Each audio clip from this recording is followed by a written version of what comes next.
on the channel Government Job for Everyone। आज हम इस वीडियो में CUET UG 2023 के बारे में बात करेंगे। इसमें हम आपको बताएंगे एप्लीकेशन प्रोसेस, हम कैसे एप्लीकेशन को फिल करें। चलिए देखते हैं आगे हमारा है, ये हमारा government job for everyone channel है। इस पे हम आपको कुछ सुविधाएं प्रोवाइड करते हैं, जिसमें कि है जितने भी सरकारी नौकरी जैसे सूचनाएं आती है उसके बारे में बताते हैं, आवेदन प्रक्रिया के बारे में बताते हैं, जब कभी भी किसी एग्जाम का एडमिट कार्ड आता है उसके बारे में बताते हैं, साथ साथ आपको हम रिजल्ट के बारे में बताते हैं।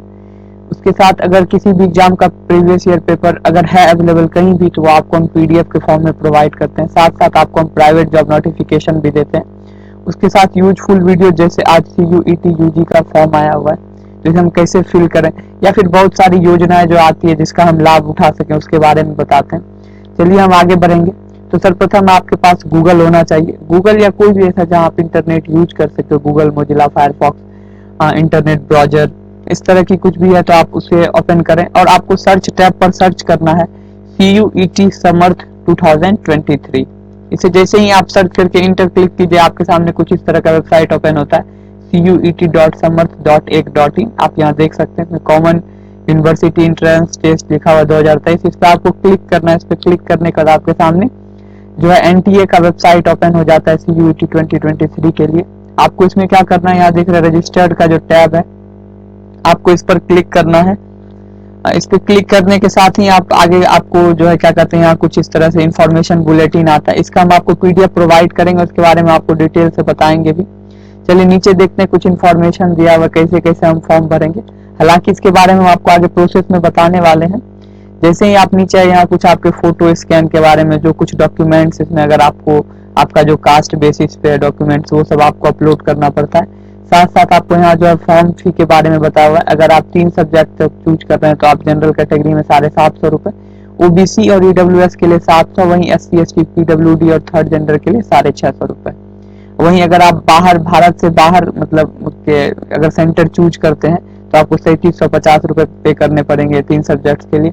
वहीं अगर आपका 7 सब्जेक्ट है तो मतलब 3 से ज्यादा और 7 तक, 7 से ज्यादा नहीं, तो 1500 रुपए जनरल को लगेंगे, OBC EWS को 1400 रुपए और बाकी SC ST PWD और थर्ड जेंडर को 1300 रुपए। वहीं भारत से बाहर सेंटर के लिए आपको 7500 रुपए। उसके बाद अगर आप देखें, अगर आप कम से कम 10 सब्जेक्ट अगर चूज करते हैं तो जनरल को 1750, OBC EWS को 1650, SC ST PWD third gender को 1550 और बाहर सेंटर जाते हैं तो 11,000। तो इस तरह से यहाँ कुछ EWS और NCL का मतलब होता है नॉन क्रीमियल है। जैसे ही आप आगे नीचे आइएगा, आपके सामने बाकी सारे कुछ इंस्ट्रक्शंस हैं। इन इंस्ट्रक्शंस का आपको हम PDF प्रोवाइड कर देंगे। इसमें बेसिकली हम रजिस्ट्रेशन करेंगे खुद का। अब आपको नीचे आकर यहाँ देख सकते हैं, इस जगह ये है और यहाँ क्लिक हियर टू प्रोसीड है। आपको वहां पे क्लिक करके यहाँ क्लिक हियर टू प्रोसीड पे जैसे ही क्लिक आप कीजिएगा, आपके सामने कुछ इस तरह से आप पोर्टल खुल गया रजिस्ट्रेशन फॉर्म का। यहाँ देख लें रजिस्ट्रेशन फॉर्म लिखा हुआ है। ऐसे आपको फॉर्म स्टेटस के बारे में यहाँ से पता चलेगा, apply for online registration, then fill online application और सबसे लास्ट प्रोसेस जो होगा हमारा एग्जामिनेशन फी पे करेंगे हम। चलिए नीचे आते हैं, क्या क्या डिटेल इसमें हमें भरना है। देखिए ये कैंडिडेट नेम है, फादर्स नेम है, मदर्स नेम है, गार्जियंस नेम है, कैंडिडेट्स बर्थ है, फिर उसके बाद gender, nationality, identity, identification number. तो इन सभी में हमने अपना डिटेल भर दिया। आपका जो भी नाम है XYZ आप उसे लिख देंगे, अपने पिताजी का नाम, अपने माताजी का नाम, गार्जियन का अपना डेट ऑफ बर्थ सही चूज कर लें, अपना जेंडर मेल फीमेल या फिर थर्ड जेंडर, या फिर आपका जो नेशनलिटी क्या इंडियन है या आप बाहर से हैं। फिर उसके बाद आपका आइडेंटिफिकेशन आप क्या चूज करते हैं, pan card, voter I card, बहुत सारे ऑप्शंस होते हैं। आधार कार्ड का ऐसे ऑप्शन नहीं होता है। अगर आपको आधार कार्ड चूज करना है तो आपको ये चूज करना पड़ेगा, other valid government identity with photograph. इस पे जैसे ही आप क्लिक कीजिएगा, आपको यहाँ एक वैलिड आइडेंटिफिकेशन नंबर डालना, मतलब अपना आधार नंबर जो भी आपका 12 डिजिट का आप भर दें इस जगह। उसके बाद आपको यहाँ अपना प्रेजेंट एड्रेस भरना है, जहाँ कहीं भी आप रह रहे हैं, आप दिल्ली, मुंबई, वेस्ट बंगाल, कहीं भी आप अपना पूरा डिटेल इसमें भरें पिन कोड के साथ। उतने सारे डिटेल भरने के बाद आपको अपना ईमेल एड्रेस डालना है, फिर से सेम ईमेल एड्रेस को कंफर्म भी करना है। फिर आपको अपना फोन नंबर डालना है, उसी फोन नंबर को कंफर्म करना है। साथ साथ आप alternate email, alternate phone number भी डाल सकते हैं। इतना करने के बाद देखिए आपको यहाँ परमानेंट एड्रेस फिल करना है। अगर आपका परमानेंट और प्रेजेंट एड्रेस सेम है तो आप इस ब्लू लाइन इस बॉक्स में टिक कर देंगे। अगर नहीं है तो आपको फिर से सारे डिटेल्स को अलग अलग भरना पड़ेगा।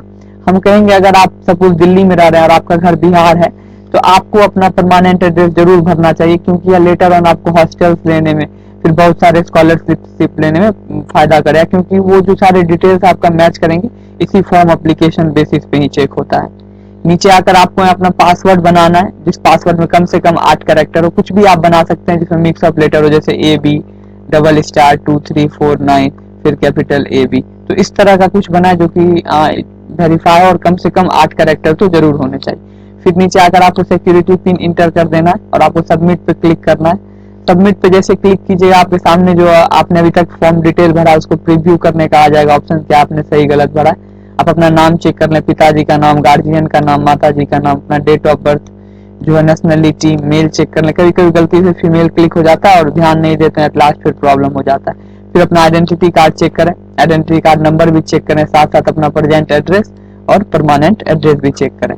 उसके बाद सिक्योरिटी क्वेश्चन जो आपने भी चूज किया होगा वो जैसे हमने चूज किया which is your favourite book, तो आपको उसी तरह अपना कोई भी 3-4 ऑप्शन रहते हैं, पेट का नाम, गाड़ी के रजिस्ट्रेशन का नाम पहला जो होता है, तो या फिर कौन सा वेबसाइट आप विजिट करते हैं रेयरली, उन सब में से कोई भी आप चूज कर सकते हैं। फिर नीचे आपको यहाँ दिया हुआ है particulars checklist to be verified. देखिए इसलिए दिया होता है क्योंकि यहाँ से आप कंफर्म करेंगे आपने अपना नाम सब चेक कर लिया है, क्योंकि देखिए डिटेल सही होना जरूरी है, अगर गलत भर देते हैं तो लेटर ऑन फिर हम मेल वेल करने लगते हैं क्या ऑप्शन है सही होने का, और कभी कभी हमें करेक्शन का चार्जेस भी देने पड़ते हैं। तो आप अगर चेक कर लें तो सब पे आपको ब्लू इस पे टिक लगा देना है, क्लिक करते जाएगा, टिक लगते जाएगा। आपको यहाँ submit and send OTP to mobile पे क्लिक करना है। इस पे क्लिक करने के बाद देखिए यहाँ आ गया a verification code has been send to your mobile number, आपका यहाँ मोबाइल नंबर लिखा रहेगा।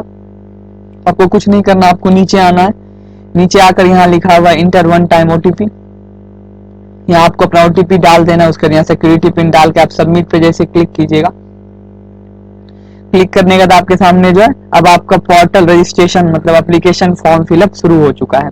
इसमें अब पार्टिकुलरली आप रजिस्ट्रेशन पहले अपना कुछ डिटेल्स कवर कीजिएगा। आप जैसे ही नीचे आएंगे यहाँ दिया हुआ है welcome CUET UG 2023 applicant, you can apply and track your CUET UG application here. देखिए अगर अप्लाई करने के बाद क्या होगा, कुछ समय बाद एग्जामिनेशन के बाद सारे रिजल्ट्स और अपने हम जो जिस कोर्स के लिए अप्लाई करेंगे उसको इसी वेबसाइट पे ट्रैक करेंगे। तो आपको यहाँ कंटिन्यू एप्लीकेशन फॉर्म पे क्लिक करना है। इस पे क्लिक करने के बाद आप फिर से यहाँ एक बार क्लिक कीजिए जैसे, तो इस तरह का आपका एप्लीकेशन फॉर्म पर्सनल डिटेल्स भरने का ऑप्शन आ जाता है। इसमें हमें नीचे आना है, कुछ डिटेल्स तो पहले से भरे होंगे और कुछ डिटेल्स आपको भरना है। जैसे आपको अपना कैटेगरी चूज करना है, PWD है या नहीं है, आपको यहाँ अपने पिताजी का क्वालिफिकेशन ऑक्यूपेशन भरना पड़ेगा। तो इन सभी डिटेल्स को हम भरते जाएंगे। अब जैसे कैटेगरी में आपके पास general, unreserved, OBC, non creamy layer, SC ST और EWS, सबका जो भी कैटेगरी आप उसे चूज करेंगे। उसके बाद यहाँ आप PWD कैंडिडेट है या नहीं, यस या नो में सेलेक्ट करें। उसके बाद अपने पिताजी का जो है, जो भी आपका पिताजी का बिजनेस है, बिजनेस में, मेडिकल में, एग्रीकल्चर में, जहाँ कहीं भी आप उस ऑप्शन को सिलेक्ट कर लें। देखिए यहाँ जैसे हमने अपना कैटेगरी सिलेक्ट किया, PWD सिलेक्ट किया, क्वालिफिकेशन आपके पिताजी का क्या है, उसके बाद आपके पिताजी करते क्या है, इतना डिटेल्स चूज करने के बाद आपकी फिर यहाँ माताजी का नाम ऑटोमेटिक लिखा रहेगा। उसके बाद आपको अपने माताजी का क्वालिफिकेशन को सिलेक्ट करना है इन सभी ऑप्शन में से। इसे चूज करने के बाद आपको आपकी माताजी करती क्या है, इसमें बहुत सारे ऑप्शन हैं। अगर हाउस वाइफ है तो यहाँ देखिए अदर्स हमें चूज करना है। इस पे क्लिक करने के बाद आपको यहाँ आपके गार्जियन का नाम लिखा रहेगा। उसके बाद एनुअल फैमिली इनकम पूछा जाता है। देखिए एनुअल फैमिली इनकम हम कहेंगे आप वही भरिए जो आपका एक्चुअली में है। अगर आपका इनकम सर्टिफिकेट अभी नहीं बना हुआ, देखिए अभी 12 मार्च तक फॉर्म भरने का डेट है, तो आप अप्लाई करें। और ऐसे अगर आप बिहार से तो हमने बताया हुआ आप इनकम सर्टिफिकेट कैसे अप्लाई करेंगे, और मात्र 7 दिनों में यह बन भी जाता है। यहाँ तक कि आप EWS के लिए भी अप्लाई कर सकते हो, वह 21 दिन में बन जाता है। तभी आपके पास कहीं ना कहीं 30 से ज्यादा दिन है फॉर्म भरने के लिए, तो आप अप्लाई करके भर सकते हैं। उसका भी मैंने प्रोसेस आपको इसी चैनल पर बताया हुआ है। तो आपको अपना सही इनकम से चूज करना है। उसके बाद नीचे आने का यहाँ पूछा जा रहा है क्या आर यू ए ट्यून, तो क्या आप जुड़वा हैं। देखिए एक्चुअली क्या होता था, कुछ समय से ऐसा प्रॉब्लम आया कि जुड़वे जो भाई सब होते हैं वो आके एक दूसरे के बदले एग्जाम दे देते हैं, एक दूसरे के बदले एडमिशन भी ले ले। तो इस केस में आपसे पूछा जा रहा है यस या नो। अगर यस तो यस पे क्लिक करें, नो तो नो। चलिए हम नो है तो नो पे हमने क्लिक किया। उसके बाद आप किस स्टेट से हैं, आपके पास किस स्टेट का आवासीय प्रमाण पत्र है, और अगर आपको रेसिडेंस सर्टिफिकेट बिहार का बनवाना है तो आप हमारे इसी चैनल पर देख सकते हैं। और अगर आप किसी और स्टेट से, अगर आपको नहीं पता है कैसे बनवाया जाता तो आप हमें कमेंट करें, हम आपको उसका प्रोसेस बताएंगे पूरा। जिस भी स्टेट से आप उसे चूज करके आगे बढ़े। आगे आपको जैसे ऑप्शन है आर यू है डायबिटिक, तो क्या आप डायबिटीज है, तो यहाँ आपको यस या नो में से सेलेक्ट करना है। यस है तो यस, नो तो नो। आप नो सेलेक्ट करें। एक्चुअली डायबिटिक का ये यहाँ इशू होता है कि जब आप एग्जामिनेशन सेंटर जाते हैं तो डायबिटिक पर्सन को होता है कि उनके पास कुछ ना कुछ खाने वाला होना चाहिए, तो टू मेंटेन द बैलेंस, तो इसलिए यहाँ पूछा जा रहा था ताकि आपको एग्जामिनेशन के टाइम अलाउ किया जाए। अब आपको प्लेस ऑफ रेसिडेंस सेलेक्ट करना, आप रहते कहाँ, आप अर्बन एरिया में रहते हैं, रूरल, जहाँ भी रहते हैं आप वो सेलेक्ट कर लें। उसे सेलेक्ट करने के बाद आपसे पूछा जा रहा है आप जो ये CUET का फॉर्म भरे उसके लिए आप प्रिपरेशन कैसे किए, खुद से किए, कोचिंग लिए, या फिर अकेले से ट्यूशन आपको मिला, फिर आपने कहीं स्कूल में जाकर आपको पढ़ाया गया था, या फिर आपने कोई कोर्स किया या और कोई भी चीज, तो आपके पास जो भी आप उसे सेलेक्ट करें। सेलेक्ट करने के बाद यहाँ आ जाता है आपके पास जो है medium of studying in qualifying examination, जो भी आपने अभी 12th का एग्जामिनेशन दिया किस मीडियम से दिया, ये आपसे पूछा जा रहा है। यहाँ पे बहुत सारे लैंग्वेजेज हैं, आपको सेलेक्ट कर लेना जो भी है, जैसे हमारा इंग्लिश था तो हमने इंग्लिश सेलेक्ट किया, आपको भी वही सेलेक्ट करना है। फिर आपके पास यहाँ आपका जो है प्रेजेंट एड्रेस जो आपने फिल किया था वो दिया रहेगा, सिमिलरली आपका जो है परमानेंट एड्रेस भी यहाँ दिया रहेगा। उसके बाद से यहाँ कुछ क्वेश्चन पूछे गए हैं, do you belong to below poverty line, क्या आप बिलो पॉवर्टी लाइन से बिलोंग करते हैं, आपको वो चूज कर लेना है। उसके बाद क्या आप कश्मीरी माइग्रेंट हैं, यस या नो में से जो भी हैं आप उसे चूज कर लें। उसे चूज करने के बाद आपसे पूछा जा रहा है क्या आप डिफेंस पर्सनल या एक्स सर्विसमैन के जो मतलब परिवार से हैं, उनके लड़का लड़की हैं, तो वो उसमें यस या नो में सेलेक्ट आपको कर लेना है। फिर आप एनसीसी कोटा सपोज करें आपने कहीं एनसीसी का ए किया हो या एनसीसी का बी सर्टिफिकेट हो, तो आप यस या नो में से वहां क्लिक कर सकते हैं। उसे करना है क्या आप स्पोर्ट्स कोटा का होता है ना, आप किसी भी बड़े लेवल पर आपने पार्टिसिपेट किया जैसे इंटर जोनल जोनल लेवल पे, तो आप यस या नो में से यहाँ सेलेक्ट कर सकते हैं। उसके बाद से पूछा जा रहा है कि क्या आप यूनिवर्सिटी में किसी एम्प्लॉय के मतलब किसी एम्प्लॉयमेंट के घर से हैं, जैसे आप कोई भी सपोज कीजिए प्रोफेसर काम कर रहा है DU में, क्या आप उनके मतलब सन या डॉटर हैं, तो यस है तो यस, नो तो नो। आप उसे चूज कर लेने के बाद यहाँ आपको सेव पे क्लिक कर देना। सेव पे क्लिक करने के बाद फिर से आपने जो कुछ भी पीछे डिटेल भरा था उसको हमें रिव्यू करना है, सारा डिटेल हम चेक कर लेंगे हमने सही भरा था कि नहीं, आप ध्यान से मैच कर लें। इसे मैच करने के बाद आप नीचे आएंगे, सारा देखिए आपने जो भी इनकम सर्टिफिकेट भरा, आपका जो भी एड्रेस है, जो भी अभी आपने यस नो में से चूज किया है।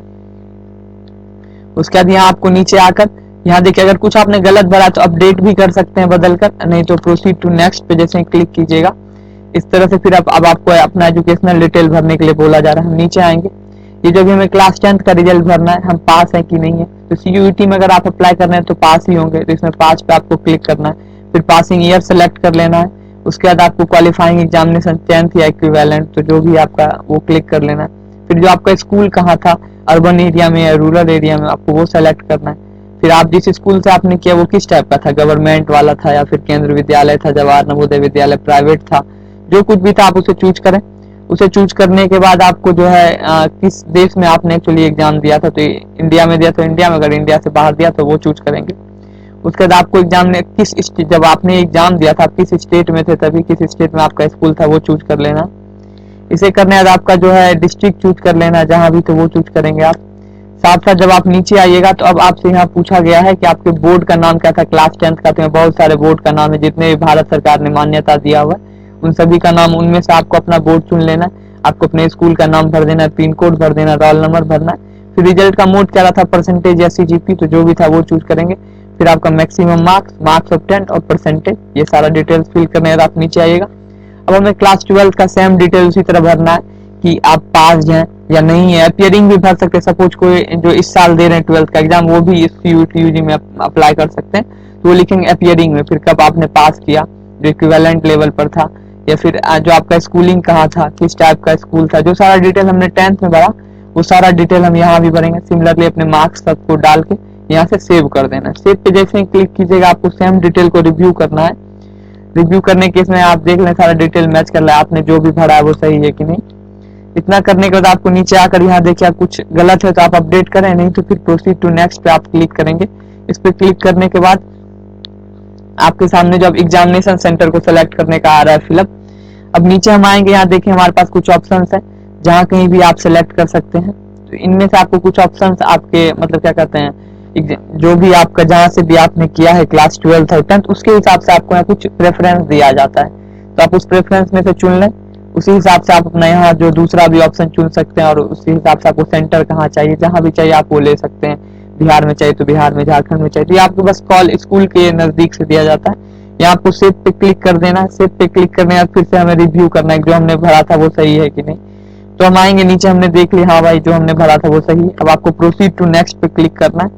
इस पे करने के बाद अब हम जो है अपना जो है प्रोग्राम सिलेक्शन करेंगे, मतलब सब्जेक्ट सिलेक्शन, हम किस किस कोर्स के लिए अप्लाई करना चाहते हैं। तो नीचे आएंगे, देखिए एक्चुअली यहाँ आप देखिए यूनिवर्सिटी का नाम है और प्रोग्राम नेम है। अब जैसा कि आप लोग को पता है CUET के तहत बहुत सारे जो देश की यूनिवर्सिटी आते हैं, तो इसमें जैसे ही आप सेलेक्ट पे क्लिक कीजिए इसमें बहुत सारे ऑप्शन हैं, आपको जिसमें भी अप्लाई करना है उसे चूज करेंगे। जैसे अभी हमने अब दिल्ली यूनिवर्सिटी चूज किया, अब उसमें से हमें ऑप्शन आएगा सब्जेक्ट कौन सा चाहिए, जो सब सब्जेक्ट अवेलेबल रहेंगे उसमें CUET के तहत से आपको उसका ऑप्शन मिला और आपको ऐड पे क्लिक कर देना है। उसके बाद जैसे ही ऐड पे क्लिक कीजिएगा आपको देखिए यहाँ नीचे आ गया ऑप्शन, ये जो आपने सब्जेक्ट चूज किया इसका ऐड का आ गया।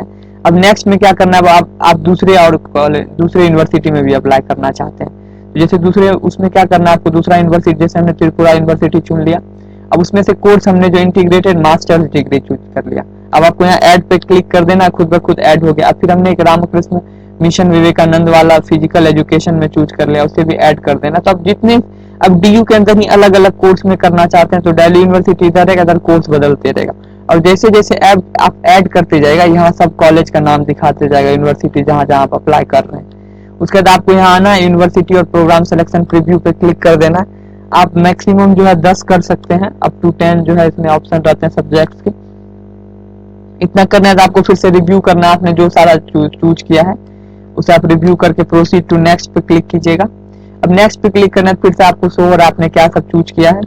यहाँ फिर आपको ना सब्जेक्ट पेपर चूज करने का ऑप्शन आ रहा है। देखिए जैसा कि हमने मतलब जैसे यहाँ बताया था आपको कि जो सब आपने सेलेक्ट किया ना उसमें जो है आपको एलिजिबिलिटी यहाँ देखने को ऑप्शन मिलता है। आपको क्या करना है, आपको सब पे क्लिक करके एलिजिबिलिटी को देखना है, उसमें देखना है वो CUET के तहत किस किस सब्जेक्ट में आपको अपीयर देखना चाहते हैं। तो जिस जिस सब्जेक्ट में देखना चाहेंगे उसी हिसाब से अपना यहाँ सब्जेक्ट पेपर आप चूज कीजिएगा। जैसे अब देखिए हमने अपना पहला लैंग्वेज इंग्लिश चूज कर लिया, दूसरा हिंदी चूज कर लिया। उसके बाद फिर अब देखिए अगर आपने सपोज करें एक ही फॉर्म भरा है तो आप हिंदी इंग्लिश तो चूज कर लें, साथ साथ में जिस सब्जेक्ट को लेकर भरा, और बाकी अगर आप नहीं कुछ करना चाहते हैं देखिए नॉट एप्लीकेबल का भी ऑप्शन है, आप इसे चूज कर लीजिएगा। अब जैसे हमने मैथमेटिक्स को चूज कर लिया, अब हमें मैथमेटिक्स का ऑप्शन मिल गया। कंप्यूटर साइंस हमने चूज किया तो उसका मिल गया। तो आपने जो जो सब्जेक्ट चुना उसी प्रकार से चूज कर सकते हैं। देखिए candidate may choose maximum 10 subject from all 3 sections as per the list subjects given in the information bulletin. तो अब आपको हम इंफॉर्मेशन बुलेटिन का PDF ऐसे इसी डिस्क्रिप्शन बॉक्स में प्रोवाइड कर देंगे। इतना कुछ करने है तो आपको यहाँ इस बॉक्स पे क्लिक कर देना और यहाँ सेव पे हम क्लिक करेंगे। जैसे सेव पे क्लिक कीजिए फिर आपने जो कुछ चूज किया उसे हमें फिर से देखने का मिलता है मौका। तो हमने ये सब ऑप्शन चूज किया है, ये देखिए हमें ये सब दिख रहा है। आप इसे सही से भरें ताकि यही आपका मीडियम वो जो टेस्ट पेपर आपको मिले इसी में मिले। इतना करने के बाद आपको यहाँ सारा चीज शो हो रहा है जहाँ के लिए आपने अप्लाई किया। अब आपको प्रोसीड टू नेक्स्ट पे क्लिक कर देना। इस पे नेक्स्ट क्लिक करने के बाद आपको यहाँ डॉक्यूमेंट्स कुछ अपलोड करने पड़ेंगे। अब जैसे देखिए हमने तो बिलो पॉवर्टी लाइन भी चूज किया था तो हमें उसका भी सर्टिफिकेट प्रोवाइड करना है और वो PDF फॉर्मेट में होना चाहिए। मेरा सिग्नेचर JPG या JPEG में या और कैंडिडेट फोटोग्राफ जो है JPEG या JPG में। जो फोटो का साइज 10 से 200 KB और सिग्नेचर जो होने चाहिए 4 KB से 30 KB तक, और वहीं PDF का साइज 50 KB से 300 KB तक होना चाहिए। अब आपको यहाँ फोटो सब सेलेक्ट कर लेना। जैसे अब हमने चूज कर लिया, हमारा हमने सारा फोटो अपलोड कर लिया। अब यहाँ देखिए हमने अपना BPL का सर्टिफिकेट भी अपलोड कर दिया, आप इसे देख भी सकते हैं। तो आप नीचे आएंगे और यहाँ preview proceed to preview selection पे सेक्शन पे क्लिक कीजिएगा। इस पे क्लिक करने के बाद आपको जो कुछ भी आपने भरा है यहाँ सारा चीज अब शो हो रहा है, आपका एक एप्लीकेशन प्रीव्यू क्या क्या सब आपने भरा है। तो आप नीचे आकर जैसे जैसे देखते जाएगा सारा डिटेल्स आपने जो अब तक भरा है वो सारा दिखते जाएगा आपको, जितना भी आपने डिटेल देखा है। आइए हम नीचे देखते जाते हैं। ये सब कुछ देखने बाद आपने जो सब सब्जेक्ट चूज किया है, जो सब आपका मीडियम और पेपर है, सारा चीज यहाँ शो होना है। इसमें फिर अब देखिए अब यहाँ वेरीफाई हम करेंगे, जिस तरह स्टार्टिंग में हमने किया था उसी तरह अब यहाँ आपको click click click click click सब पे क्लिक करना है। क्लिक करने के बाद आपको यहाँ सारा जब डिटेल आप क्लिक कर दीजिए तो नीचे प्रोसीड टू पेमेंट का ऑप्शन, इस पे आपको क्लिक करना है। इस पे क्लिक करने के बाद आपके पास इस तरह आ जाएगा, no modification will be allowed after the final submit, please check your application form, click cancel to edit your details. और तो देखिए अब आपको कुछ लग रहा है गलत भरा तो आपने कैंसिल पे क्लिक करके सारी डिटेल को चेक कर ले, और अगर आपको पता है आपने सारा डिटेल सही भरा तो ओके पे आप क्लिक कीजिएगा। ओके पे क्लिक करने के साथ ही आपके सामने ईमेल इस तरह जो आपके सामने आपका ईमेल आईडी जो वेरीफाई किया जाएगा जो अभी तक नहीं किया गया है, तो नीचे आकर आपको यहाँ आपका ईमेल आईडी लिखा रहेगा, आपको फिर से अपना कंफर्म ईमेल आईडी डालना है और सिक्योरिटी पिन डाल के वेरीफाई पे जैसे ही क्लिक कीजिएगा तो आपके सामने फिर आपके ईमेल पर जो है OTP चले जाता है और उसे वेरीफाई कर देते हैं। यहाँ लिखा गया ईमेल आईडी वेरीफाइड सक्सेसफुली। अब आपको नीचे आना है। अब यहाँ पेमेंट हम फिर से करने जाएंगे। यहाँ कंटिन्यू एप्लीकेशन फॉर्म पे जैसे ही आप क्लिक कीजिए, आपके सामने जो पहले जितना भी आपने रिव्यू किया डिटेल वो सारे आ जाएंगे। आपको सब कुछ नहीं करना, आपको प्रोसीड टू नेक्स्ट सेक्शन पे क्लिक करके एट लास्ट जो आप फिर से प्रोसीड टू पेमेंट पे आ जाएगी। यहाँ देखिए हमने जो टिक किया था इस पे क्लिक करेंगे आप, और आपके सामने अब यहाँ ऑप्शन आपका आ जाएगा, आपका नाम लिखा रहेगा, आपका जेंडर, आपका कैटेगरी, और यहाँ आपके पेपर के हिसाब से आपका फी लिखा रहेगा। कम से कम अगर 7 सब्जेक्ट भी मैं चुनता तो 15 से नहीं लगता, और 8 से 10 में चुनता तो फिर मुझे 1700 रुपए लगते, या फिर 5 से कम रहते, नहीं कम से कम 3 रहते तो फिर मुझे लगते 750 रुपए। तो इसी हिसाब से अगर आप 5 चुन रहे हैं तो 7 चुन लें। ये तो हमने आपको एक्चुअली मुझे 5 पसंद है तो मैंने 5 ही चूज किए, उसी हिसाब से आप 7, 10 चुन सकते हैं। अब आपके पास यहाँ ऑप्शन है, आप इन थ्रू पेमेंट कर सकते हैं, state bank, central bank, ICICI bank, Paytm. तो हम कहेंगे आप स्टेट बैंक के थ्रू भरें, आपको ऑप्शन ज्यादा मिलेंगे, इस पर आप क्लिक कीजिएगा। जैसे इस पे आप क्लिक कीजिए आपके सामने देखिए SBI का नेट बैंकिंग आ जाता है, अदर बैंक का भी नेट बैंकिंग। वैसे आपको चार्ज 5 रुपए 9 पैसे, इधर भी 5 रुपए 9 पैसे लगेंगे। वहीं बैंक डेबिट कार्ड अगर SBI का है तो कुछ भी नहीं चार्ज लगेगा, और कोई अदर बैंक का भी है तो भी चार्ज नहीं लगना है। क्रेडिट कार्ड है तो 14 रुपए 16 पैसे चार्ज लगेंगे। वहीं UPI में आपको कोई चार्ज नहीं लगना, और ब्रांच में के थ्रू भी आपको कोई चार्ज नहीं लगना। आपको इस पे UPI पे हम कहेंगे क्लिक कीजिए, क्योंकि आज के टाइम में सबके पास पेटीएम, फोन पे, गूगल पे है। तो आप UPI पे जैसे क्लिक कीजिए आपके सामने कुछ इस तरह डिटेल आ जाता है। आपको नीचे आना है, नीचे देखिए आपके पास 2 ऑप्शन है, VPA और QR कोड। तो अगर आप VPA पे क्लिक कीजिए तो आपका जो भी ID होता है, जिस तरह @paytm करके जो आपका फोन नंबर से शुरू होता है 9234567894, इस तरह करके आप क्लिक करेंगे, और जैसे कंफर्म कीजिए आपके फोन पे पेमेंट का ऑप्शन चल जाता है, वहां से वेरीफाई कीजिएगा, पेमेंट सक्सेसफुल हो जाएगा। अगर आप QR कोड से करना चाहते हैं तो आप QR कोड पे जैसे क्लिक कीजिएगा, बार कोड बन के आ जाता है। अब आपको इसे स्कैन कर ले अपने मोबाइल के किसी भी UPI से, तो वहां से पेमेंट आप जैसे कर दीजिएगा, आपके पास 3 मिनट का समय रहता है। जैसे ही पेमेंट कंप्लीट होगा आपके सामने आपका एप्लीकेशन फॉर्म जिसको हमने रिव्यू किया वो फिर से आ जाता है। तो इस एक्चुअली यही है एक रियल प्रोसेस भरने का, और बाकी हम आपको ऐसे अपडेट देते रहेंगे कि कब क्या कुछ बदलाव आ रहा है, कब आपका एडमिट कार्ड आना है, तो सारी हम आपको इन्फॉर्मेशन देंगे CUET UG को लेकर। तो आप हमारे चैनल को सब्सक्राइब करें, और लास्ट तक हम आपको बताते रहेंगे रिजल्ट कब आया, क्या है लास्ट मेरिट लिस्ट, कहाँ कहाँ आप अप्लाई कर सकते हैं, क्या प्रोसेस है, किन किन डॉक्यूमेंट्स का जरूरत पड़ेगा एडमिशन टाइम, सब कुछ बताएंगे। आप हमारे चैनल को जरूर सब्सक्राइब कीजिएगा, और हाँ हमारे वीडियो को जरूर लाइक कीजिए और इसे सब्सक्राइब भी कीजिए, क्योंकि हम आपको डिटेल बहुत सारा प्रोवाइड करेंगे। और thank you for watching this video guys. जय हिंद।